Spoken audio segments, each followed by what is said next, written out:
এই মুহূর্তের সবচেয়ে বড় খবর দর্শক বন্ধুগণ, আপনারা জানেন যে মুর্শিদাবাদের খড়গ্রামে সিপিআইএম এর প্রার্থী হতে পারেন ধ্রুবজ্যোতি সাহা, অর্থাৎ ডিওয়াইফাই রাজ্যের একেবারে দাপটে যুব নেতা বলাই যেতে পারে ধ্রুবজ্যোতি সাহা। রাজ্যের সম্পাদক নামেই যখন একটা পরিচয় মুখ হিসেবে মোহাম্মদ সেলিমদের কথা উঠে আসছে, তখন অর্থাৎ ডিওয়াইফাই এর যেহেতু এক কাজের অর্ধেক সময়ে ধরে তিনি রাজনৈতিক পরিচয় মুখ হিসেবে যদি দেখা যায়, তাহলে ধ্রুবজ্যোতি সাহা তাহলে কি তিনি প্রার্থী হতে পারেন বামেদের? এই নিয়ে উঠেছে এখন থেকেই তিনি তার জোর কদমে ভোট প্রচার রীতিমতো শুরু করে দিয়েছেন বলাই যেতে পারে। হ্যাঁ দর্শক বন্ধুগণ, সবুজবঙ্গ নিউজ চ্যানেলটি ভালো লাগলে শেয়ার করে পাশে থাকবেন।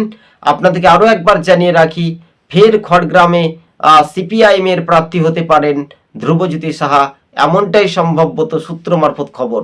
সিপিআইএম এর জয় কি নিশ্চিত হতে পারে? পুরনো ঘর তারা কি ফিরে পেতে পারে?